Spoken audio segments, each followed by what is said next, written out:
Regular meeting of the Kent Local Board of Education, Monday, November 18th, 6 p.m. Would you stand for the Pledge of Allegiance? I pledge allegiance to the flag of the United States of America and to the republic for which it stands, one nation, under God, indivisible, with liberty and justice for all. Mr. Schatzel, will you call the roll? Dr. Knoll? Here. Ms. Brown? Here. Mr. Knight? Here. Mr. Kvesky? Here. Ms. Davis? Here. Can I get a motion to adopt the agenda? So moved. Second? Second. Any questions or concerns? Mr. Schatzel, will you call the roll? Ms. Davis? Aye. Mr. Knight? Aye. Ms. Brown? Aye. Dr. Knoll? Aye. Mr. Kvesky? Aye. Mr. Schatzel, do you have to change something in the, Yeah, the August 19th, we have the minutes for approval. August 19th, there was one person we missed. The board approved him. It was in the agenda. It was Timothy Smith, bus driver, 4-hour position. That's been added to the minutes. We just have to act to approve the correction.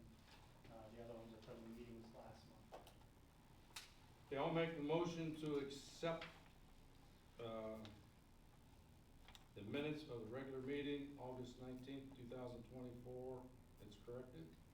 The special meeting, board work session, October 21st, 2024, and the regular meeting, October 21st, 2024, as written, with the correction. Can I get a second? I'll second. Any questions or concerns? Mr. Schatzel, will you call the roll? Mr. Kvesky? Aye. Dr. Knoll? Aye. Ms. Davis? Aye. Mr. Knight? Aye. Ms. Brown? Aye. Moving on to the school report. All right. So first of all, I'd like to welcome everybody here. We have with us here tonight to celebrate our Wildcats of the Month. We also have our boys soccer team that set the school record for most victories. We have our girls tennis team, which were league champions again. And we also have with us our regional qualifying cross-country runners. So in just a second, I'm going to turn it over to them. But before I do, I'm going to start with our Wildcats of the Month. And before I do that, and she'll be mad at me for doing this, but I would like to say thank you to Mrs. White, who is our school counselor, who takes care of making sure that we get these all turned in. Just a lot of work behind the scenes, and so since she's here, I'd like to take a second. She'll give me daggers later for doing that publicly, but just really appreciate that. So if we could start first, and I could have come forward here, John Norris, you're gonna get recognized both, buddy. So come on up. We're gonna do the Wildcats of the Month with everybody here as well. So, John, I'm gonna give you this. All you have to do is stand here real fast, buddy. And then you get this, and I'm gonna read some things off. And so, this is John Norris. John has been involved as a 6-man mentor.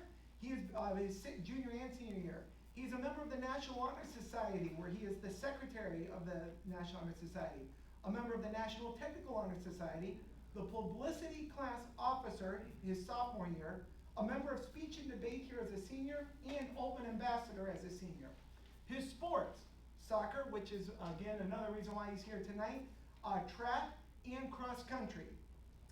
His community involvement, he's been a volunteer at Safety World, was a poll worker for the 2024 presidential election, and is a 6-man mentor. His parents are Ryan and Josie Norris.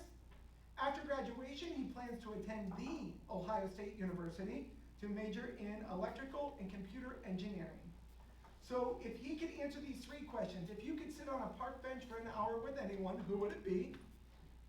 Oh, Dad's raising his hand over there, ready to go. Forrest Gump. Forrest Gump, yeah, they're ready to roll. So, all right, I think they could make a movie about that. What is the most important part of school? And you want to answer? You want me? He said, having fun while preparing for the future.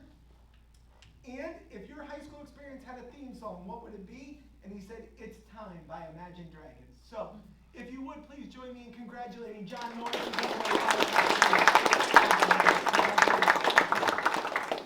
All right, our next Wildcat of the Month, I saw him here, but Donnie right there, man, Coach Donnie Boswell. Donnie, if we could have you come forward and give this to you. Yeah, so really please hold on tight, we'll go through. So this is Donnie Boswell, also November Wildcat of the Month. His activities, National Honor Society, also junior and senior year, six-man mentoring since his junior year. The International Thespian Society, he's been a member since his freshman year, president his sophomore year, and vice president his senior year. A member of the Tri-M, again since his freshman year, and was vice president here his senior year. In the fine arts, he has SOS and Drama Club. And if you've been to any of our musicals, you know that Donnie has been heavily involved. I believe Daddy Warbucks, for sure, and that was just recently Gaston. And I have to be honest, maybe the best High School Musical production that I've ever seen here recently with Beauty and the Beast. It was unbelievable, just fantastic job there. Community activities, six-man mentoring, and the volunteer activities he does through National Honor Society. His parents are Melissa and Donnie Boswell. After graduation, he plans to attend Kent State University for education. If he could sit on a park bench with anyone for an hour, who would it be? George Washington. George Washington. As a former history teacher, I like that one. They're ready to go. What is the most important part of school? He said experiencing things while you have the chance. And what is the coolest thing that ever happened at school? And you said the homecoming games. What can you, why do you say that? I don't know. Everyone that I've been to, it's been pretty fun. Fantastic. Coach, did we win that one this year, the homecoming game? No. No, okay, no. We normally do, so I'll go from there with everything. Before we recognize Donnie and give him a round of applause, and I say this every time, but it is the truth. As adults, we like to think that we're in charge of the school, and we like to think that we, have a whole lot of, but it's truly our students that set the culture, and our students that do amazing things that make this a great place to be. And the room's filled with them tonight, but two of our Wildcats of the month here, they're awesome kids, awesome leaders here at the school. And if we could give Donnie a round of applause.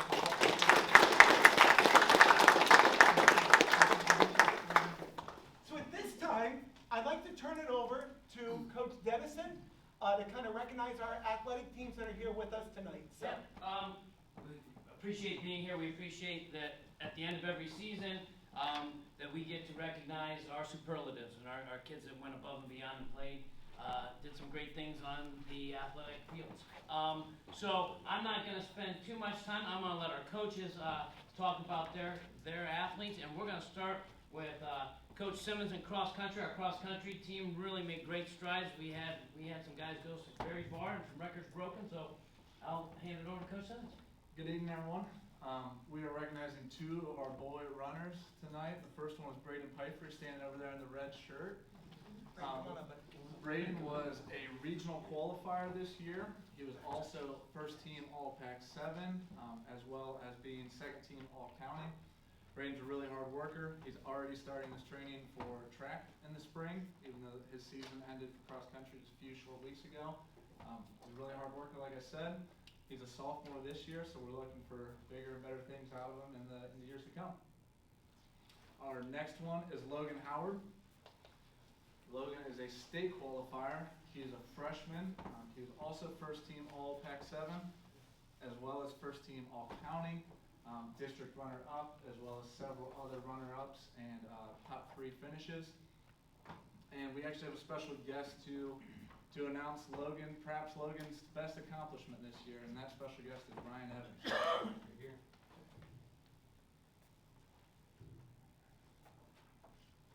So I happen to be the former cross-country record holder.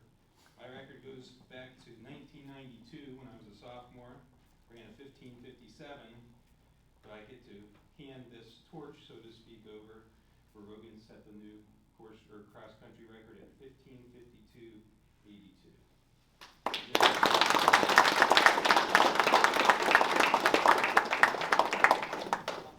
Thank you. Thanks for being here. All right, the next group we'd like to recognize is our boys soccer team, and we had some great accomplishments, individual and team accomplishments there. So I would like to call up Coach Ricky White, who is our first award winner. I know he won't name himself, talk about himself, but he was the PAC Coach of the Year. Thanks, Hey, do any other parents want to make it inside? Nope. Okay. I just want to make sure we didn't have anybody blocked out. Yeah, it was a great not in this room, but at the meeting, saying how we won 13 wins in a season, set the school mark. Never thought we'd be able to break that record, and here we are again. 14 this year. So I'll introduce the boys. You guys are just gonna come on up. So Yep, I'm and gonna I'll do- give, yep. Sam Miller. Well, Uh-oh. but we'll give you these to give out to them. But I'll go in the order for you next. Okay, thank you. Louise Barreto. Yeah, Sam, I'll find you again, buddy. Go on, head on over there. I promise we have one for you. Samuel Duncan. Yep. Josiah Dykes. Ronan Lang. Grady McGirt.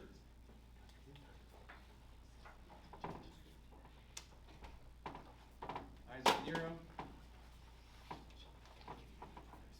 John Norris.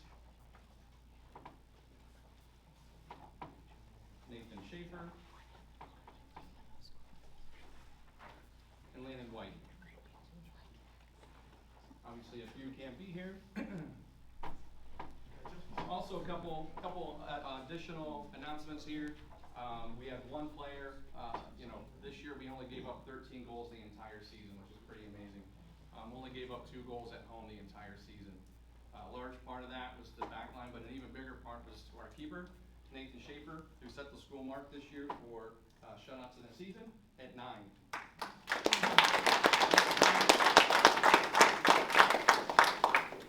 And Landon was voted as the Pac-7 Player of the Year this year.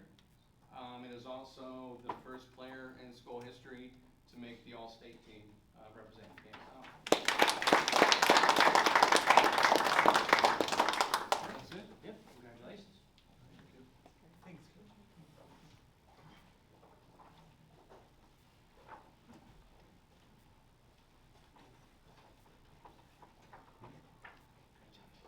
Sorry.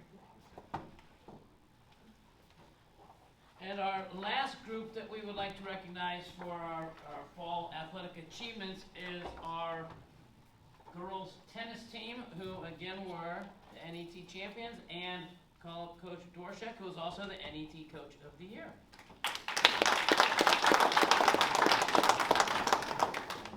Thanks so much, everyone. Thank you to the board. Thank you to Mr. Yeg and Mr. Dennison for allowing us to be recognized today. I'm terrified. I feel like I'm answering to my first single. A little bit intimidated by it. This year we had the privilege of renaming our brand new courts after Art Fadge, who coached here for 35 years. He founded our program in 1982. And thank you to the board for passing that motion, by the way, to be able to honor him in that regard. But mostly thank you to our girls who continued his winning tradition, the tradition that he set and that he really set in motion for the past 3 decades. This was our 34th straight winning season, so congratulations to the girls for that. The PAC does not, unfortunately, recognize tennis as a sport, so the NET, which is a tennis-only conference, is what we compete for every year. It's a 10-team conference consisting of teams anywhere from Kedron, who has about 50 kids per class, all the way through McKinley, who obviously has a ton of kids in their graduating class. And our girls this year took home the NET title for the 3rd straight season, so congratulations to them. I would specifically like to recognize our outstanding senior class, our duo of Marissa Zaleski and Abby Moore. These two, as I just mentioned, have been a part of and really led 3 straight league winning seasons for us. So can we have a round of applause for them?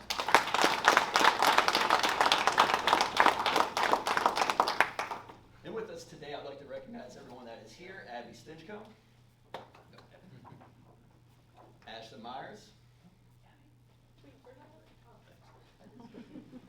Lila Covert.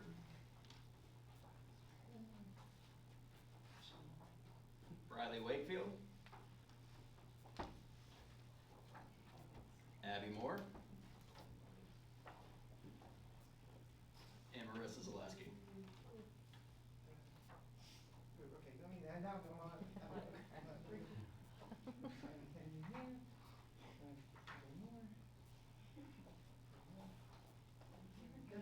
Getting all ready to go. Sorry, to dig through. And I'd also like to specifically shout out a person who for the first time since 2017 from Kansas South won our NET Player of the Year award. There are tons of good players in this league, a lot of them who end up going to play D1 college tennis. And ACC Conference Player of the Year is Marissa Zaleski.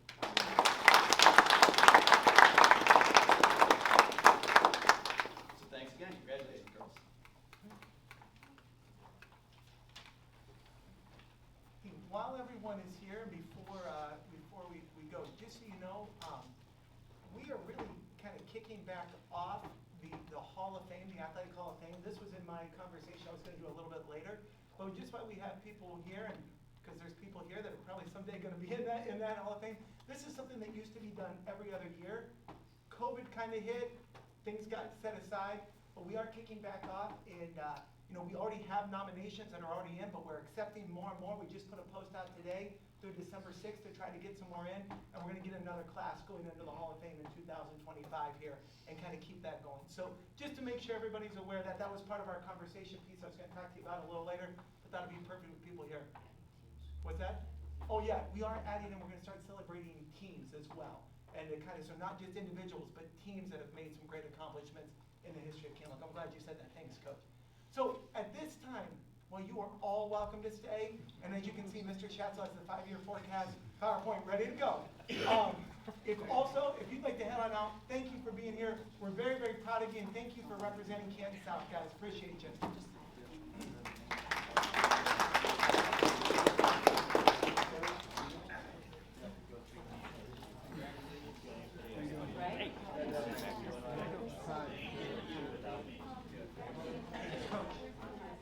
I'm going to do these. Yeah,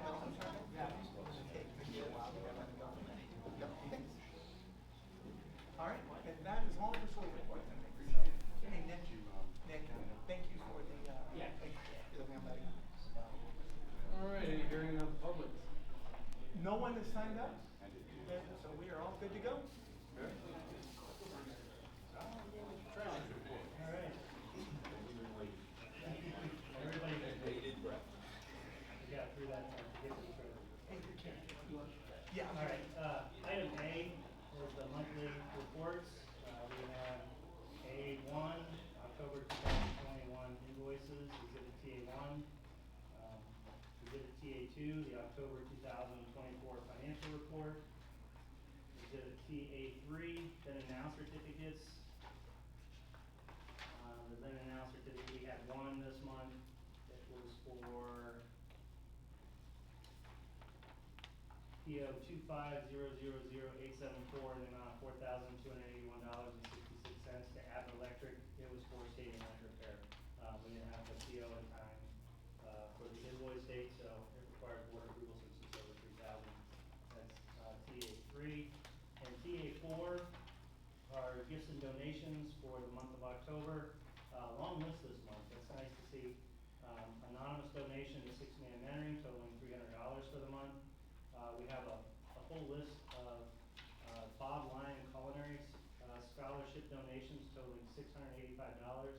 If you don't know, Jan Lyon is our budgetary clerk here in central office. Her husband passed away, and a lot of interest in developing a scholarship this year to award to a culinary student, hopefully a Kent South culinary student at the Perry program.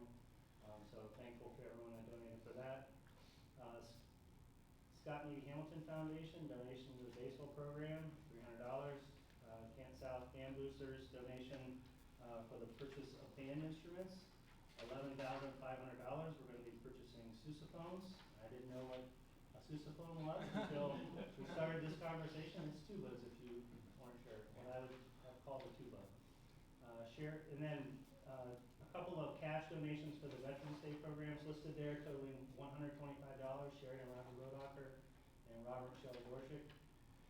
And then Canton chair rental donation of $1,234.50 for the chairs for the program. So thankful to everyone that donated and recommend item A for approval. Can I get a motion to approve item A 1 through 4 on the treasurer's report? I'll make a motion. Second. Second. Any questions or concerns? Mr. Chazell, call the roll. Ms. Brown? Aye. Mr. Kavesky? Aye. Dr. Knoll? Aye. Ms. Davis? Aye. And Mr. Knight. Aye. All right, the next one one, you have a copy of your 5-year forecast. It's exhibit TB1. I'm gonna go up here so I can kind of point to the screen, but.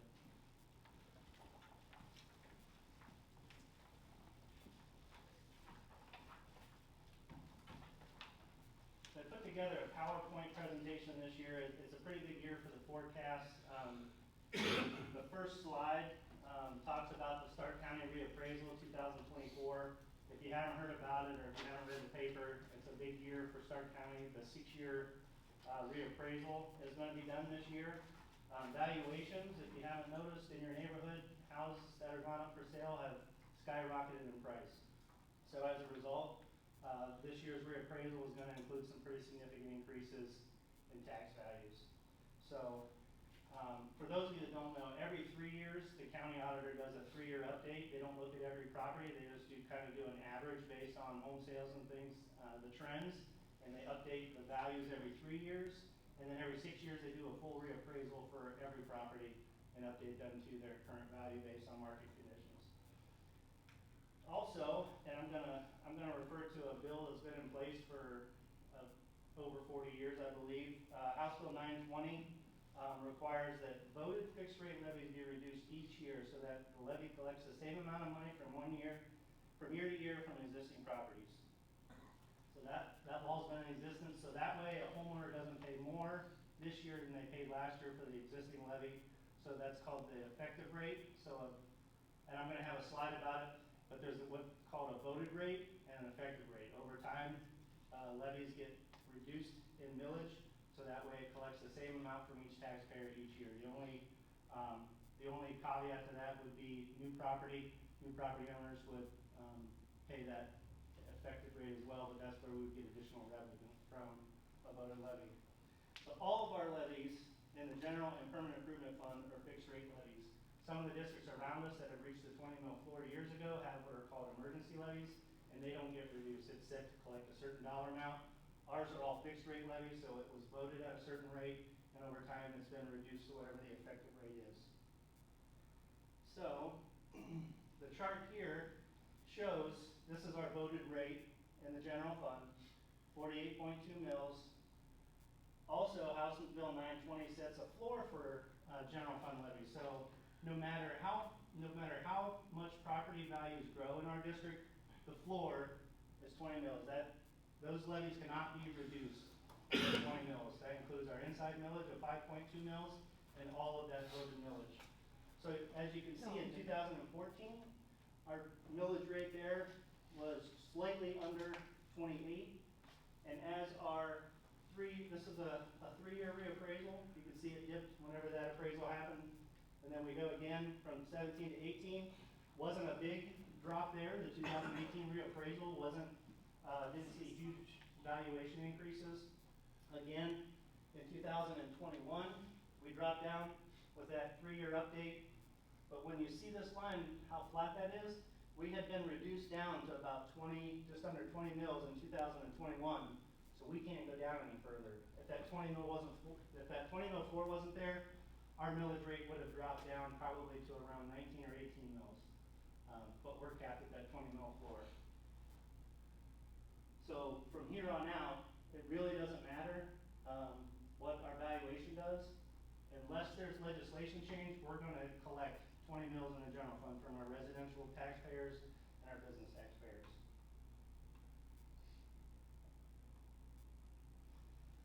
This chart shows our total effective millage, not just our general fund, but all the millage that we collect for. We have the general fund levies, we have a voted 1.9 mil PI levy, and we have the bond levy, which was voted in 8 mils.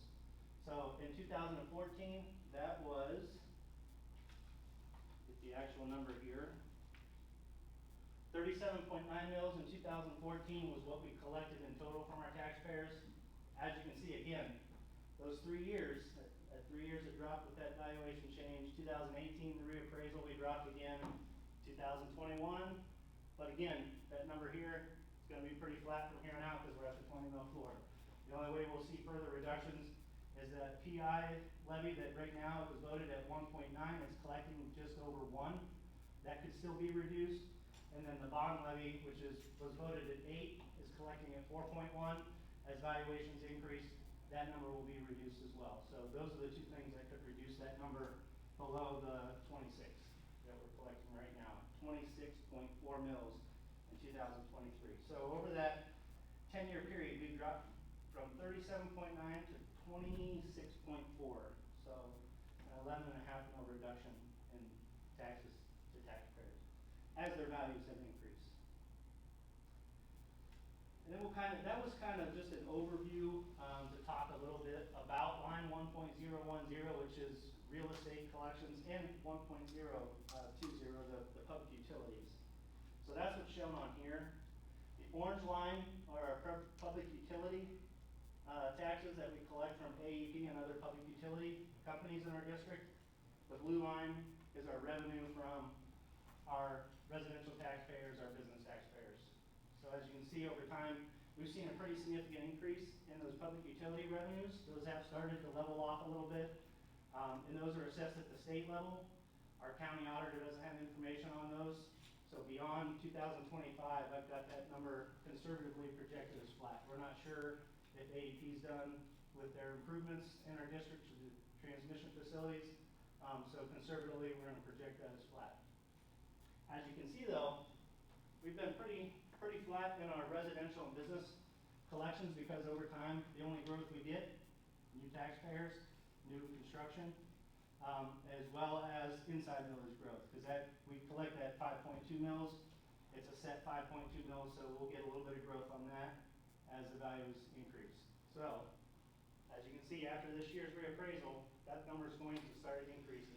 Every evaluation that's done by the county, unless legislation changes, we'll see that percentage increase. So, that's going to be important as we get into next year to help educate our taxpayers, because this isn't a new tax. We didn't increase people's taxes. It's basically an effect of the laws that were enacted years ago in Ohio. We've just reached that floor with our voter rate being 48.2 being reduced over time down to 20. So that was line 1.010 and 1.020 on the forecast.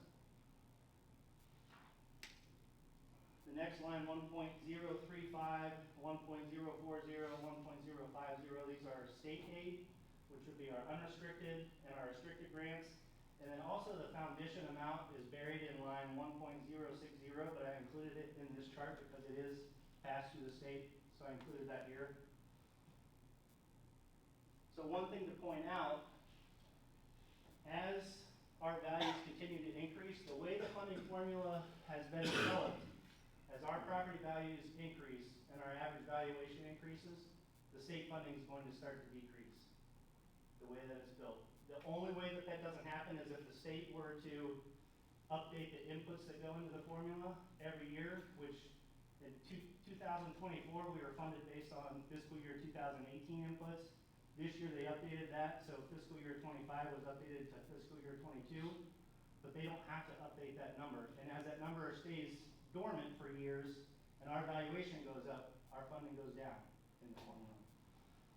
So I have projected a slight decrease in 2025, and we have projected flat funding beyond that. There is transitional aid guarantees. If it does get reduced below a certain level, we can't fall below that level unless legislation passes that changes that guarantee. So that's the state aid lines. So And in just total, quickly, sorry, how do we use the state aid money today? how do we Just use as this? part of our general It's part of our operating- general okay. operating I didn't know if funds. it was, And I'll get to that, but the majority of our general operating fund, salaries, benefits, purchase services for kids that are placed out, utilities, and then contracted ESC employees. So that's gonna be one of the graphs we get to.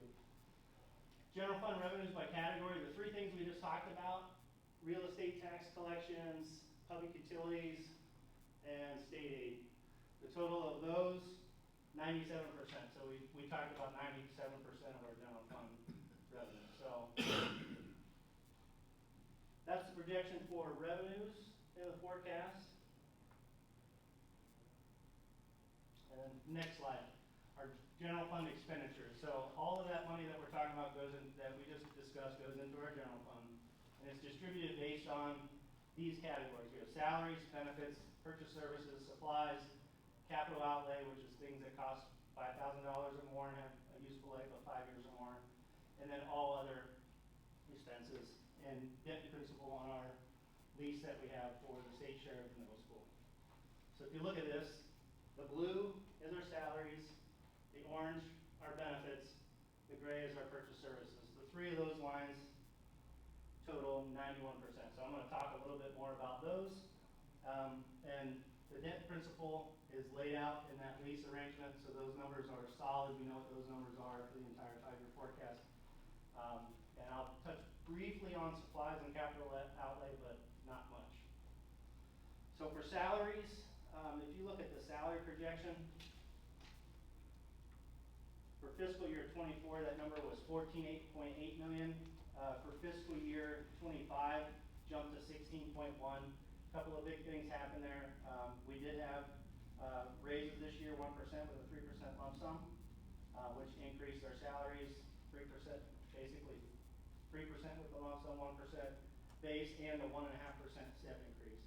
In addition, we had employees that were paid for by ESSER funds that we carried over. We've been thinking ahead at some of those things, and we moved some expenses around to help cover the sustainability of those positions.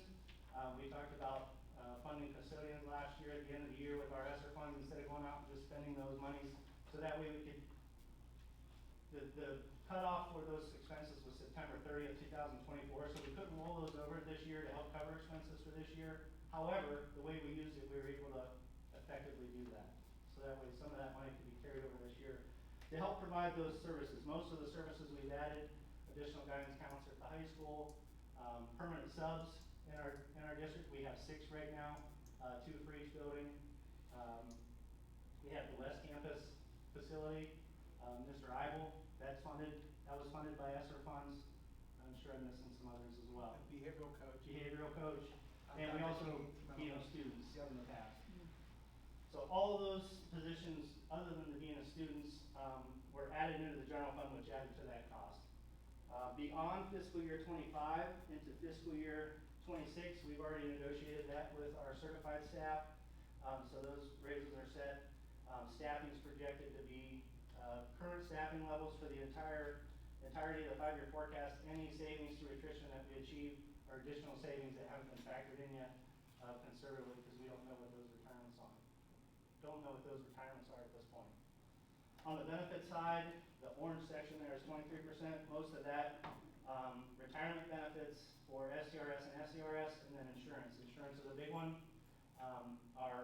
The Stark County COG, who we're a member of, suggested we project an 8% increase. So we've done an 8% increase for insurance on premiums with 1 premium holiday. That's a change from years past. They've always told us not to budget any holidays, but we've gotten a premium holiday every year since I've been a treasurer in 2009. So we're projecting that premium holiday.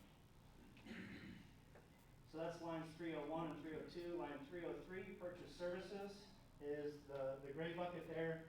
Again, I touched on it briefly, but contracted ESC employees, all of our tech department is contracted through there, and Ms. Gravix is contracted through the ESC. Those numbers are preschool is a contracted service from the ESC, and then we have several students for special ed placements. If we're not able to educate them in our programs, when we send them out, they're included in that contracted education number as well for purchase services, and then utilities as well. And then supplies. Supplies isn't a big number. It was $1 million last year, which doesn't sound like, it is a big number, but it equals 4% of our budget. I have projected that to increase about 5% a year for inflation. Hopefully we can help curtail some of those with some of the spending that we're doing, cooperative purchasing, and just being smart about what we're buying, starting to maybe dial back the building budgets just a little bit, not so that we were taking away things that people need, but taking away some of those extra things that we've been able to afford in years past. Capital outlay, the number last year was skewed a little bit because of the restroom renovations we paid for out of the general fund. But moving forward to replace educational capital outlay, we have projections there anywhere from $265,000 to $300,000. excuse me. So in total, this is our expenditure history. So as you can see from 2017 to 2022, except for this little spike right there, that little spike is because of the capital outlay that we had to pay for the insurance claim at the high school. When we did that, when we had the water pipe burst at the high school, the revenues were reported as revenues in the general fund, the expenditures were reported as expenditures in capital outlay. So there's a little bit of spike there, about $2.5 million during those years. Other than that, if you drew a straight line from 2017 to 2022, our percentage increase average for that time period was 2%. But if you look at 2022 to 25, where that starts to be a little bit steeper, as we all know, inflation the last 3 years or so, especially the last 2, has really hit hard. So those expenses, we're starting to see that really start to increase for us. And you can see in the forecast, we have that projection continuing. I don't see a real soon end in sight for some of those inflationary increases.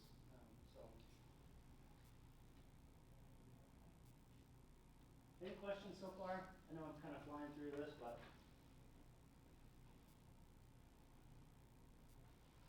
And then the two most important slides at the end. This chart shows the blue lines are revenues, and the orange line are our expenses from 2017, and this goes all the way out to 2029 for projections.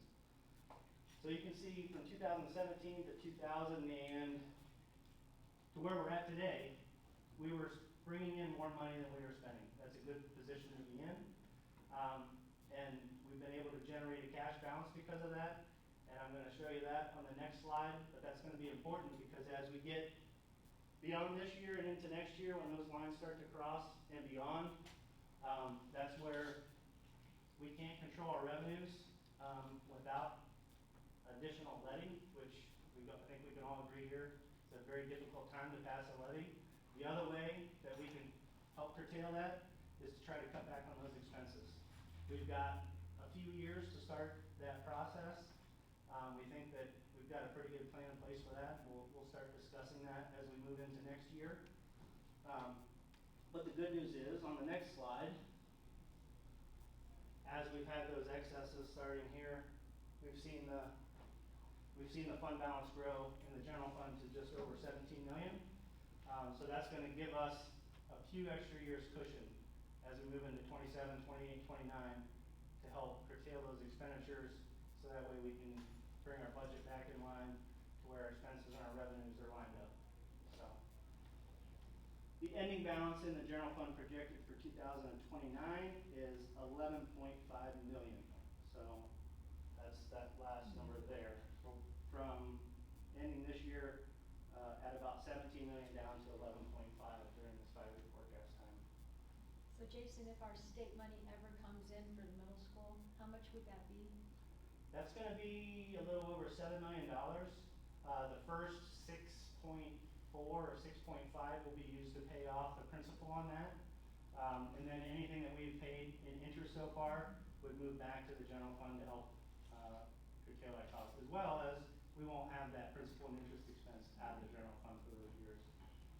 So we're hopeful to start getting some solid figures from OFCC. However, they've kind of blown us off at this point, and they don't want to commit to a date to where our project could be funded. It's a convoluted system to where there's some districts that are currently below us, but can slide up above us based on our evaluation over time. But we're hopeful that we're starting to get to the point where we're within that 3 to 5 year window to be funded. That would be wonderful. And then just one other thing I wanted to point out, the very bottom of that, the renewal levy down here on line 11.020, that would be if the board chooses to put that levy on the ballot. That's the renewal levy that expires at the end of 2025. So the number that I have there for fiscal year 27, fiscal year 28, fiscal year 29, 750,000, that's half the levy collection for public utility taxpayers, and then 1.5 million is the full amount for those public utility taxpayers. So if you'll remember back to this slide, public public utility taxpayers are paying this full rate. Our folks are reached the 20 mil floor down here on that corner. So the levy that would be up for renewal next time, if it happened, if we did not renew it, or if it was voted down, our taxpayers would stay at the 20 mil floor. So that essentially, in their general fund, for the general fund levies, they'd be paying the exact same amount. Excuse me, should have brought some water. Whereas the public utility taxpayers, that 48.2 mil number is gonna go down to 38, or I'm sorry, 39 point whatever. So they're gonna see a reduction in their taxes. So not renewing that levy would save AEP over 1.5 million, and would save our taxpayers about, I think we haven't really gotten into the numbers, but less than an average taxpayer, less than $100 per year. So it's gonna be interesting for us to try to spread that message, get factual information out to our taxpayers, so that way they're aware, and they can make an informed decision on that, if we choose to put the levy on. So that's item B, the 5-year forecast. I'll answer any questions if you have any. If not, I'll recommend the forecast for approval. Jason, what's the follow-up with where we had challenged some of the taxes for some of the businesses? Did we win any of those challenges? We did not, there's not really a win or a loss. The Board of Revision takes a look at what those values are, and they can assign a different value. I believe right now, I need to reach back out to our legal representation on it. They were reaching out to try to obtain a settlement in the one case, the big case that we had, but haven't heard anything back. So I will follow up and report out to the board on that. Can I get a motion to accept item D on the treasurer's report? I make a motion that we accept item B. I'll second. Any questions or concerns? Mr. Schatz, will we call the roll? Ms. Brown? Aye. Mr. Kvesky? Aye. Dr. Knoll? Aye. Ms. Davis? Aye. Mr. Knight? Aye. All right, and the last thing that we have, item C, depository agreement with the Bank of Magnolia.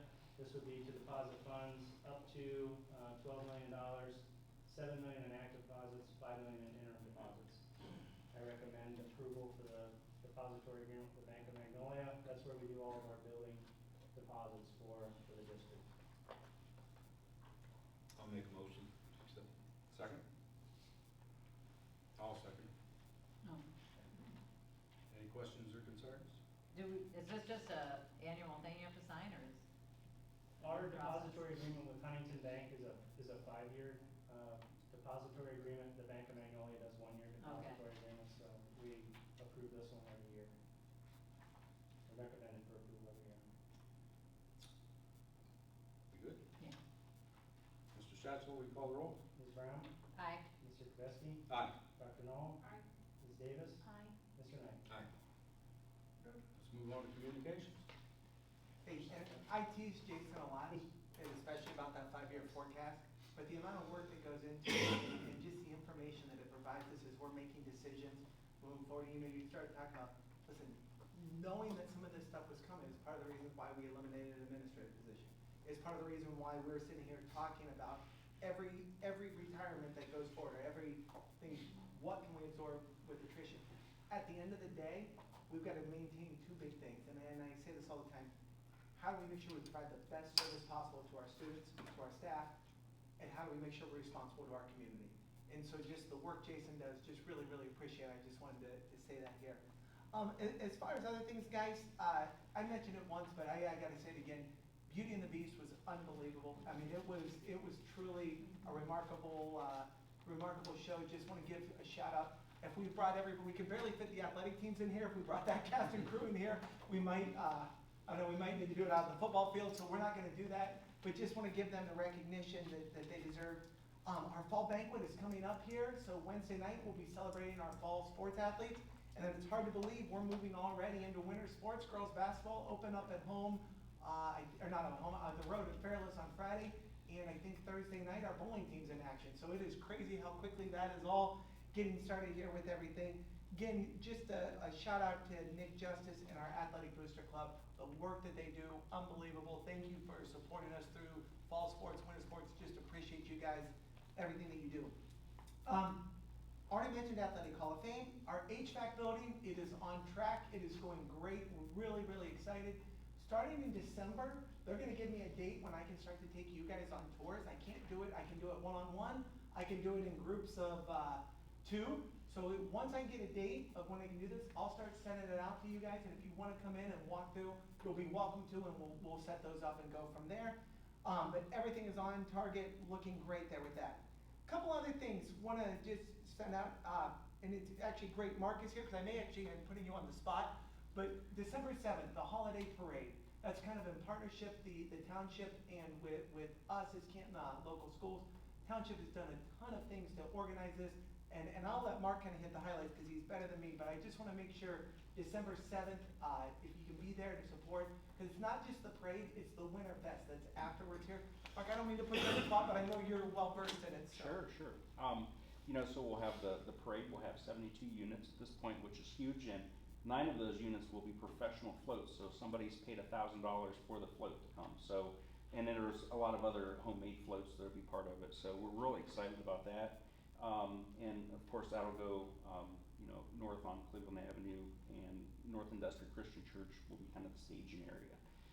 And it will end down at Southgate, and then Winterfest will kick off. So we'll have, at 5 o'clock, we'll shut down Route 800. We'll open it back up probably around 6:30, because we think this parade will take about an hour and 15 minutes with that many units. And our own Dan DeKoliak and his partner in crime at the barbershop will be doing some announcing at Southgate for the parade units. And then at Winterfest, which is brand new, so many of you remember the parade from the past. Winterfest will be brand new, so we're going to do, obviously Sound of South, the alumni choir, the alumni band. We will have a Grinch doing performances, an actual Grinch, some fun stuff up on stage. Jordan Miller's going to MC the stage events. We'll have bleachers out there for folks that want to watch that. We'll have heated, the pavilion will be heated. We'll have a large tent brought in. It'll be heated. There will be pictures with Santa. There will be letters to Santa. There will be a craft project for kids. There will be face painting. There will be a magician kind of going around. The Kiefer Creations will have a lot of their blow-up stuff. They'll have tons of things for kids to take pictures in. So it'll be a really nice event. Then we'll cap that off with, and there'll be some food trucks and those kinds of things will be happening on the grounds. All of the paid-for floats will be staged at the park. Thanks for the school district for allowing us to utilize, obviously, the elementary school there, and multi-county will be used. And then we'll cap it off with a really nice fireworks show. So anyone who's been to the community day, our same friendly vendor who loves me will be back, and he'll be doing a nice holiday-themed sort of fireworks show. It won't be quite as long as what we would do for Community Day, but it'll be a really nice show. So folks will walk away very happy. So that's the event. So that'll kick off at 6:30. We're trying to give a little bit of time for folks to be able to enjoy the parade and then get to the Winterfest event. So, and we've got probably, I just add the school district's very involved in, obviously Karen and your support, Brett, and the boards. But we also have about 50 volunteers that we've got to shut down every intersection. And going down Route 800, there's tons of intersections, and so just a whole lot of hands behind it to make it all coordinated. So there you go. Perfect. Thank you very much. Appreciate it. One quick question. For the Winterfest, it's just parking inside the park or street parking? Are you doing anything with Faircrest or safety there? We're going to have parking. So we figure we'll be able to fit about 60 cars total at Faircrest. So we will expect and probably depend on a lot of the overflow at Faircrest Elementary, as well as the multi-county juvenile detention center gives us that large area there. We're also not going to, normally for Community Day, for various reasons, we restrict any parking in the neighborhood. We're going to allow parking in the neighborhood except for the road right in front. I think that's Springwood that's right in front of the park. We'll close that off for fire vehicles to be there with the fireworks, but all the other roads will allow parking. So people that park at Faircrest would walk? Or They'll have to. walking We down normally the street? shuttle during Community Day, but this will be a walking exercise. Okay. Will you just be putting up any lights? Yeah, there'll be, so Okay. we'll have a Christmas tree lighting. No, I in mean there. like, we're for people to walk from Faircrest. Yeah, so there's some street lights and we've got some light towers coming Okay, in for you. okay, that's Yeah. all. Yep. It'll be good. Thanks, Mark. Yep. No, thanks. All right, and then just sticking on that, I just have 2 more things, and then I actually have like 3 more things. I'm turning it over to our students over here to let them kind of rule. Sticking with the township, so, and they've been a great partner in this. We're actually sending Chris Knoll over to the zoning board of appeals tonight, because that meeting's starting here in about 10 minutes, and I didn't think I would make it. But that is just about the Bell Stores that is coming over across the street. I don't know which direction I'm pointing right now. I think over this way here. As a district, we are very, very supportive and very, really appreciate, Bell Stores as a community partner. They're very supportive of the schools. All we're asking when we go over there tonight, and again, this is just through some communication with the township, it's just that everything has been done as far as studies of traffic and making sure that we know it's gonna be a very busy time from about that 2:30 to 2:50, 3 o'clock, and just make sure that everything's set up that way with the lights and all of that as we get to that time. So again, it's nothing more than just a voice. While we're supportive of the business, we just wanna make sure everything's been thought through. So that's what's going over to speak on our behalf tonight. My last 2 things, one, in celebration with holidays, we're doing another community concert, First Snow. They are Trans-Siberian Orchestra, cover band. They're showing up December 14th, 1 week after the holiday. Should be a great show. They are going all around the area here. $25 a ticket, and just if you've ever seen Trans-Siberian Orchestra, they're fantastic, and these guys are supposed to be a great cover band of them. And my last thing before I turn it over is, we just received an email at the end of last week that our district was selected as a PBIS district recognition winner. And that's really thanks to the work that's been done at our elementary school. We've bumped up now to a silver winner there, and our middle school to a bronze level winner.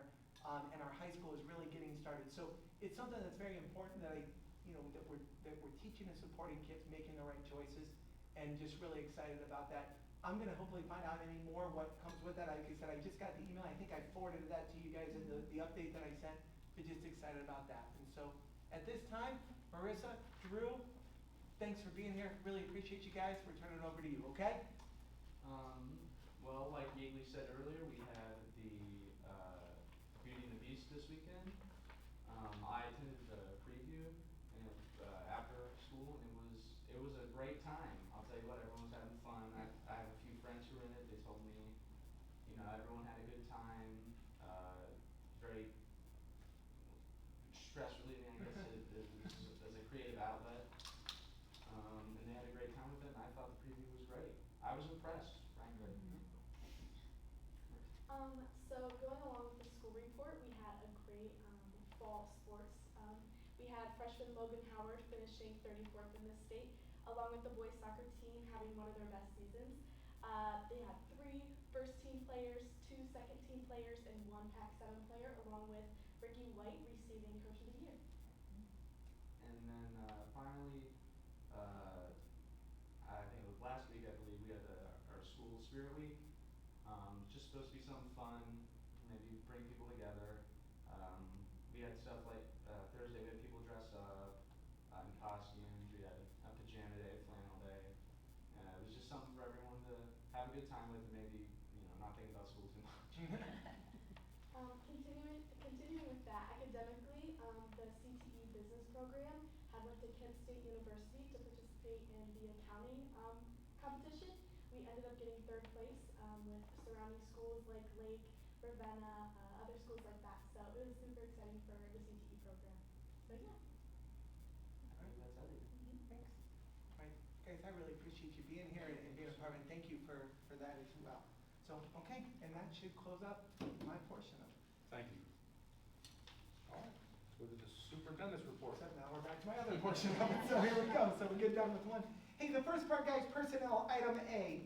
Laura Blyle resigned as secretary at the high school, did a great job. That's caused a little bit of a domino effect, and why you see Carrie Taylor resigning from central office. We'll talk about that here. What I do want to talk to you about, Julian Powell, assistant cheer coach. I've never had anything like this ever before, but this is called resignation to abandonment. For whatever reason, did not show up. We've not been able to make contact with them. Sent a letter, certified mail, received back that they did get that, and we are able to act with this as resignation through abandonment of position. One of the things I like to say is I'm a very forward thinker, and I dated that November 14, 2025, just in case he did it again next year. But that was my mistake. We can't have it that way. So another letter was sent out today with 2024 being on there as the correct year of when we sent it out. So just so you know, in your packet, the wrong date was on there. The other letter was sent out. Nothing else in that packet changed other than a line that just said this is a correction to that. So just so we know, we have that. John Hinkle resigned as our strength and conditioning coach as well, accepted a position at the Hall of Fame Village and is working there. And just through conversation, coach was able to find someone else to do that for us. So we're gonna accept that, or recommend that we accept that. For employment, one other one that is just a little bit out of the ordinary that I wanna talk about, and this is 100% our mistake. Cody Edwards is our resident educator facilitator. We approved him of that earlier this year. He got his contract for that. And then it led into asking the question of, why didn't I get a contract for that last year? Like, that's a really good question. So we went back through, I checked with Tricia Coates-Everett, who was our curriculum director last year. She confirmed 100%, yes, he did this job for us last year and did the work. He just never got board approved and therefore was not paid. So what you're seeing on here right now is a retroactive, and when you see 2023, 2024, everything we do is based off the base for each year. So he will be paid the exact amount he should have been paid for last year. Just with your approval, it's gonna come this year. And we wanna make sure we take care of him and do the right thing. Again, that's on me for not making sure that was on there. The rest, we have Kelly First as a cafeteria sub, Carrie Taylor leaving central office to go back over to the high school. That created a position at central office. Julie Friede, blame her. Carrie Lloyd is actually bumping up to take the hours that were vacated by Julie Friede coming over here. Jessica Pleat, she actually picked up an extra hour and a half to ride the bus for us as a bus aide at the end of the day, that we have that going there. Now Erica Lawson is coming in as a monitor. That is actually, guys, from when we approved Ricky Webster's resignation last month. So if you're just wondering, hey, I don't see her, that's a month out. Angela Perry is going back as a cafeteria worker from cafeteria manager. Rebecca Dosky is moving from cafeteria worker, 5.5, to cafeteria manager. Scott Stayer, just so everybody knows what's on that, a couple students have reached out to Scott about doing some speed training with them. This is for absolutely no payment or anything like that. This is just off-season work. Talked to Christian, the cleanest way that we could get that done is approve him as a volunteer coach. He is one of our teachers. It is just to do off-season work to help train our student athletes in some speed work that they had reached out to them. And this actually stops them from going out and paying. They were gonna go out and maybe pay some personal trainers. We're able to do that right here by this approval. Laura Blyle, even though she's stepping away, would like to be, she left on great terms. We're very, very happy with the work that she did. Like to have her as a substitute secretary on the list there to be able to call her back in as needed. The next one, Faith Taylor, as a PAC event worker, that is just as needed. She actually helped us take tickets during Beauty and the Beast and other events as we go. And then Jamie Trissel as an assistant cheer coach, half stipend. That is going to be coming in to replace the resignation that we just accepted there. On the back, Lucas Kimball, winter weight room coordinator. That was through with the resignation we had. Assistant wrestling coach of a 2/3 stipend. We had approved the other ones, the other 2/3 of it, or the other of it with there. He's gonna pick this one up. And then this one, guys, Matt Dennison, who's sitting in the room right now, he and his wife actually took care of our football equipment, washing, fixing, all of those things. In the past, we had paid for that, sent that out to a company.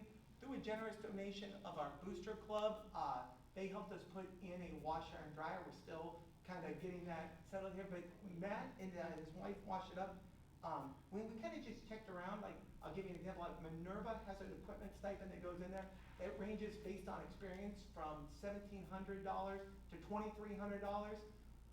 We paid, not last year because we actually didn't have this in and they just started doing it, but 2 years ago we paid just under $3,700 a year. We think this is something long-term will save us money by doing it this way and keeping it in-house. So that's what that approval is for. And then Matt Snyder as a substitute custodian. So I'd like to ask that we approve items A there, knowing we're gonna have to do some pull-outs.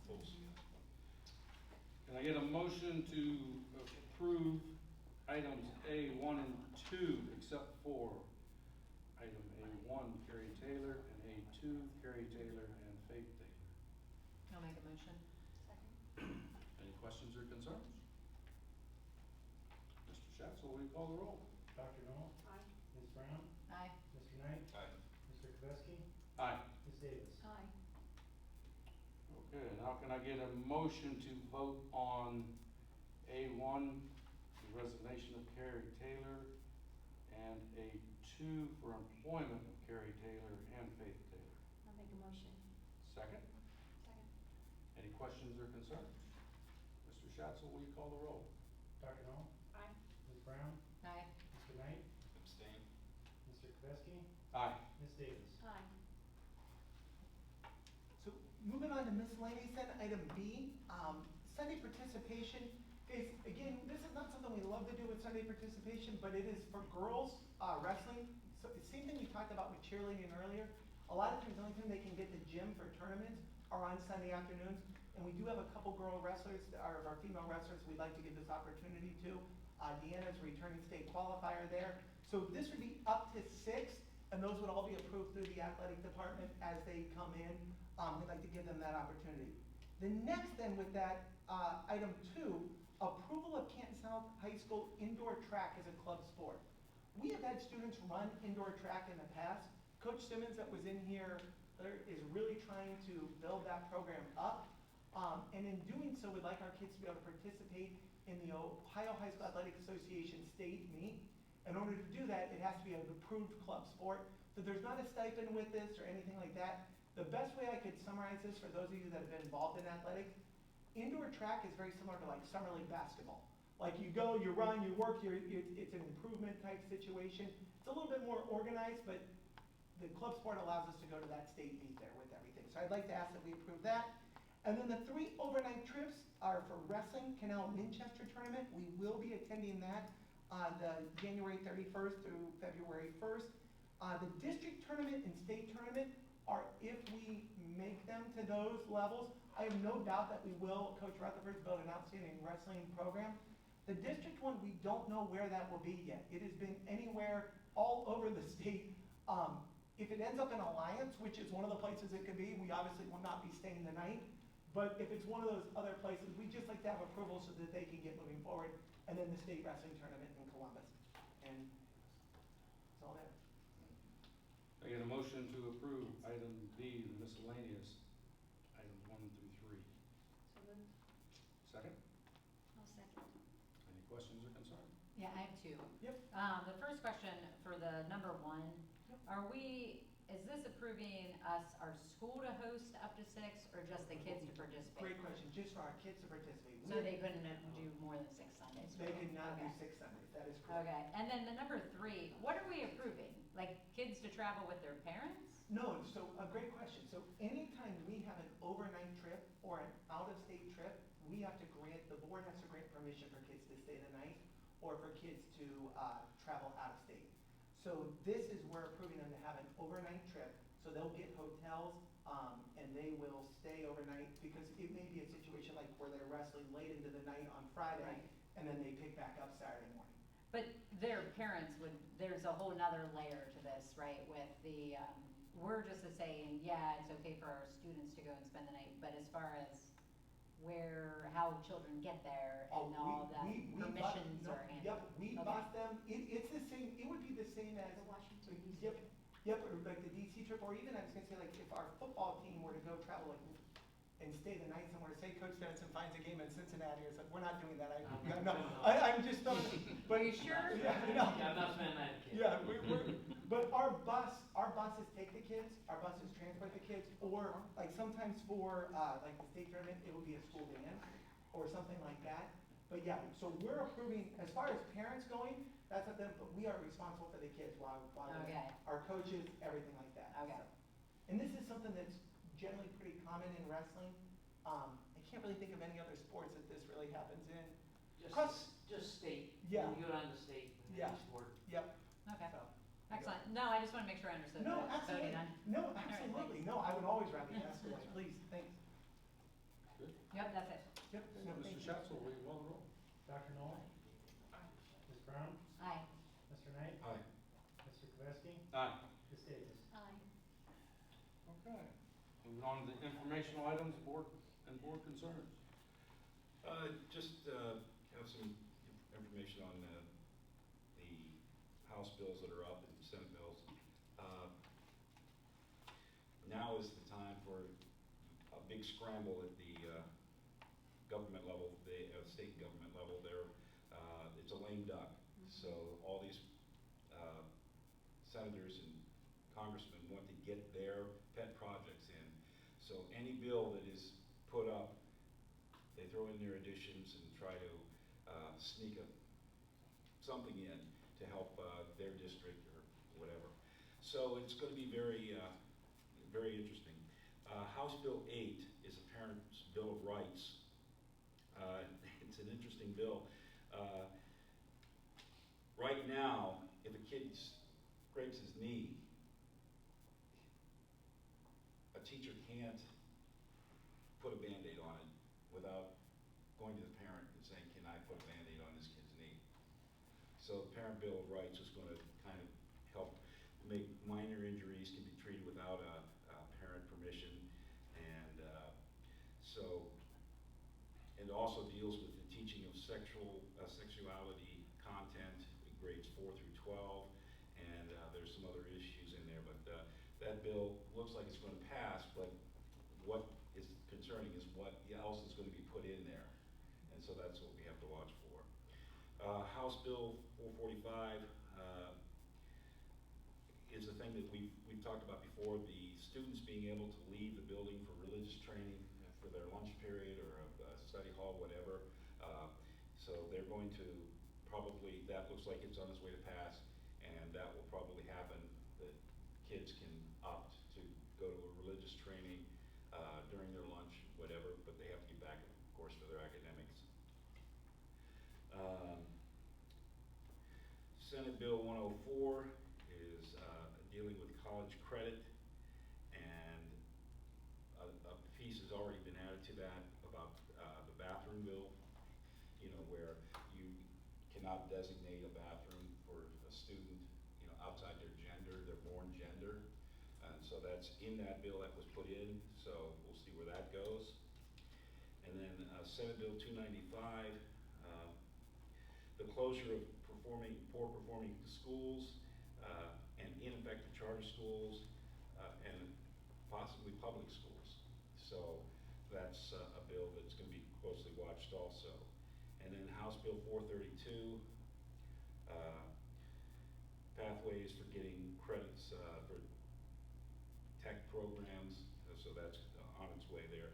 And that's probably going to be included in Senate Bill 29, which protects students' data from third-party use. And again, it's that is going to be a bill that they're saying is going to be that big collective bill where everybody's going to dump things in to try to get things passed. So In 29? yeah, Okay. that's Senate Bill 29. Okay, so that's what we have. So it's going to be an interesting time there. Thank you. Other business? Yeah, the only other thing that I'd like to just bring to the board's attention, and we do not have to do this tonight, you can do this tonight, but just know that an organizational meeting in January has to be set prior to January 15th.